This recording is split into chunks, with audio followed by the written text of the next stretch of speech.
امید ہے آپ سب خیریت سے ہوں گے۔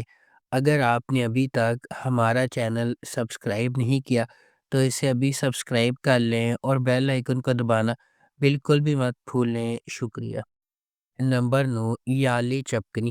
حالی ساگا زیورات کی ایک بڑی سلطنت کا مالک اور کورہان خاندان کا سربراہ ہے۔ اگرچہ اس کا بیٹا اورہان اور سب سے بڑا پوتا فواد زیادہ تر کاروبار چلاتے ہیں، پھر بھی وہ کمپنی میں سب سے اہم فیصلے کرتے ہیں۔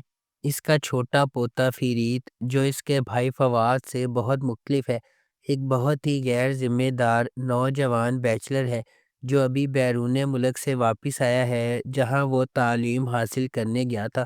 حالث فرید کی لاپرواہی کو مزید برداشت نہیں کر سکتا اور وہ اپنی بیوہ بہو افاقت پر پابندی لگاتا ہے کہ وہ اسے شادی کے لیے ایک اچھی لڑکی تلاش کر کے دے۔ یہ خبر کہ حالث آغا اپنے پوتے کے لیے دلہن کی تلاش میں ہے، نیلے رنگ سے گازین ٹپ میں کاظم کی حویلی تک پہنچتی ہے۔ کاظم کے امیر ہونے کی واحد امید اس کی خوبصورت بیٹیاں سنا اور سیران ہیں۔ نمبر 8، ازاق شہر۔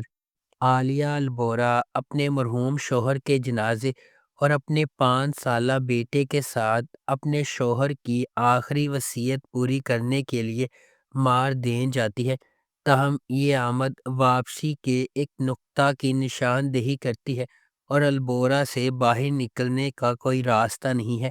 البورا قبیلے کا سربراہ جیہان البورا عالیہ کی جدوجہد سے لا تعلق نہیں ہے، لیکن اس نے اسے اپنے بچے کو لے کر جانے کی اجازت دینے سے انکار کر دیا۔ ماضی کی تاریکی، پوشیدہ رازوں اور خطے کی تلخ حقیقتوں کا مقابلہ کرتے ہوئے عالیہ البورا اپنے آپ کو اپنے مرحوم شوہر کے خاندان کے ساتھ ایک شدید جدوجہد میں پھنسا پاتی ہے۔ نمبر 7، سیاہ کلپ۔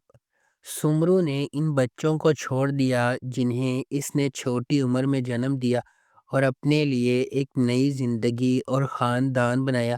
میلک اور نوح نے اپنی ماں کی شناخت اپنی دادی کے آخری الفاظ سے سیکھی اور اسے ڈھونڈنے کے لیے نکل پڑے۔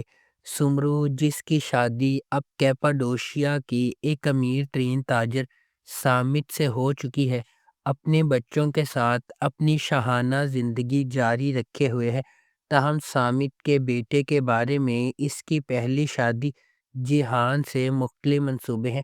میلک اور نوح کے راستے جو اپنی ماں کا سامنا کرنا چاہتے ہیں، غیر متوقع طور پر جیہان اور اس کی ہچکچاہٹ والی منگیتر سیویلائی کے ساتھ گزر جائیں گے۔ Number 6، gallon. اپنے والدین کو جانے بغیر پرورش پانے والی یتیم ہانجر نے کم عمری میں ہی زندگی کے چیلنجز سے لڑنا سیکھ لیا۔ چونکہ اس کا اپنے بھائی کے علاوہ کوئی نہیں ہے، اس لیے وہ ایک جنگجو جوان عورت بن گئی ہے جو اپنے پاؤں پر کھڑی ہے۔ ہانجر اپنے بیمار بھائی کو اس مشکل زندگی سے بچانے کے لیے کچھ بھی کرنے کو تیار ہے۔ ایک امیر خاندان کے واحد وارث جیہان نے اپنی والدہ مقدر کی طرف سے طے شدہ شادی کا خیال قبول کیا، جس نے اسے بتایا کہ ان کے نیک خون کو جاری رکھنے کے لیے اسے ایک بیٹا ہونا چاہیے۔ مقدر ہانجر کی خوبصورتی کی طرف متوجہ ہوئی اور اسے اپنے بیٹے کے لیے موزوں پایا۔ نمبر 5، کیزل گونجا لار۔ کیزل گونجا لار مریم کی دل خراش کہانی سناتا ہے، جس کی شادی ایک اسلامی فرقے میں 14 سال کی عمر میں ہوئی تھی اور اب وہ اپنی بیٹی زینب کو شیخ کے پوتے کی دلہن جیسی قسمت سے دو چار ہونے سے روکنے کے لیے بہادری سے لڑ رہی ہے۔ اس کی بھابھی کی رہنمائی میں، جو فرقے کی ایک سابق رکن ہے، انہیں احساس ہوتا ہے کہ انہیں فرقے کے طاقتور چنگل سے زینب کو بچانے کے لیے بھاگنا چاہیے۔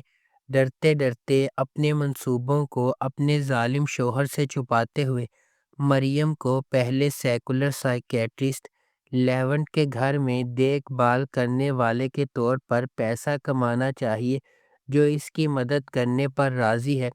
ان کے متصادم مذہبی اور ترقی پسند عقائد کے باوجود مریم اور لیونٹ جذباتی طور پر ایک ساتھ کھینچے جاتے ہیں، لیکن ان کی زندگی میں انتشار اور گہرا ہوتا جاتا ہے جب ان کی بیٹی کی شناخت ظاہر ہوتی ہے۔ نمبر 4، سین کال کاپیمی۔ ادا ایک روشن خوبصورت نوجوان لڑکی ہے جو ایک پھول فروش پر کام کرتی ہے۔ وہ اپنی ڈگری حاصل کرنے اور اٹلی جانے کے خواب دیکھتی ہے، لیکن اس کے خواب اس وقت چکنا چور ہو جاتے ہیں جب بولت ہولڈنگ کمپنی کے وارث نے اس کی اسکالرشپ منسوخ کر دی اور اسے یونیورسٹی چھوڑنا پڑی۔ اب صرف دو چیزیں اسے جاری رکھتی ہیں: اس کی پودوں سے محبت اور اس کی سرکن بولت سے نفرت۔ جب سرکن یونیورسٹی میں تقریر کرنے آتا ہے تو ایدا باہر احتجاج کر رہی ہوتی ہے۔ بدقسمت واقعات کا ایک سلسلہ ان دونوں کو دن کے بیشتر حصے میں ایک ساتھ ہتھ کڑیاں لگا کر چھوڑ دیتا ہے۔ جب ادا کو معلوم ہوتا ہے کہ سرکن واقعی وہ سب کچھ ہے جس سے وہ نفرت کرتی ہے، مغرور، خودغرض اور ایک مکمل کنٹرول فریک۔ نمبر 3، حدوتسو سیودہ۔ حدوتسو سیودہ خلیل ابراہیم کارسو کی کہانی ہے، جو اپنی پیدائش کے وقت بحیرہ اسود کے گاؤں میں واپس آتا ہے۔ خلیل کو اس وقت فرار ہونے پر مجبور کیا گیا جب وہ صرف 5 سال کا تھا، جب اس کے والد کو مقامی کرائم بوس رضوان لیٹو نے قتل کر دیا تھا۔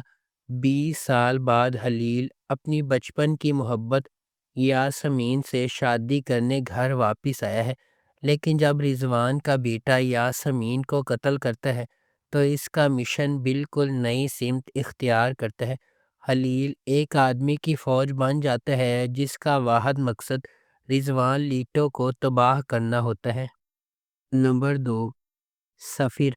سیریز کا مرکز گل سوئے خاندان پر ہے، جو کیپاڈوشیا کے سب سے نمایاں خاندانوں میں سے ایک ہے، جن کی انتہائی قابل احترام زندگی ایک غیر متوقع سانحے کے بعد تباہ ہو جاتی ہے۔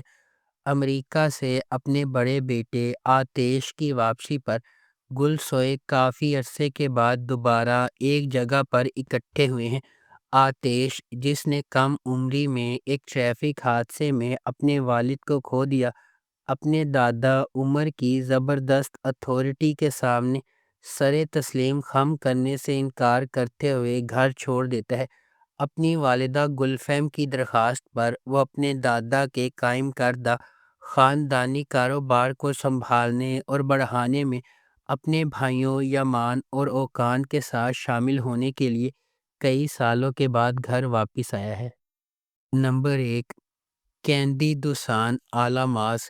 جس دن الیزے کی پیدائش ہوئی، اس کی ماں کا انتقال ہو گیا۔ الیزے کو احساس جرم ہے، حالانکہ اس کے والد نور الدین اسے پریشان نہ کرنے کے لیے بلند آواز میں اس کا اظہار نہیں کر سکتے۔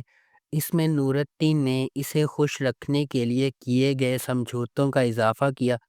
نتیجہ ایک جارحانہ خودغرض کردار ہے جو بنیادی طور پر اپنے آپ سے متصادم ہے۔ تاہم وہ ایک بریکنگ پوائنٹ پر پہنچ جاتا ہے، تقریباً ایک ویک اپ کال، جب اس کی بیٹی ایک مکینک کی کار کو نقصان پہنچانے والے ہٹ اینڈ رن میں ملوث ہوتی ہے۔ اس سے پہلے کہ بہت دیر ہو جائے، وہ اپنی بیٹی کو وہ چیزیں سکھانے کا فیصلہ کرتا ہے جو وہ اسے چھوٹی عمر میں سکھانے سے قاصر تھا۔ اس کا پہلا مقصد الیزے کو دوسروں کے فیصلوں اور خواہشات کا احترام کرنا سکھانا ہے۔ اس وجہ سے وہ سینم کو پرپوز کرتا ہے، جسے وہ برسوں سے پیار کرتا تھا لیکن شادی کی طرف قدم نہیں اٹھا سکا تاکہ الیزے پریشان نہ ہو۔ اگر آپ کو ہماری یہ ویڈیو پسند آئی ہے تو اسے لائک کریں، شیئر کریں اور ہمارے چینل کو سبسکرائب کرنا بالکل بھی مت بھولیں۔ آپ کا بہت بہت شکریہ۔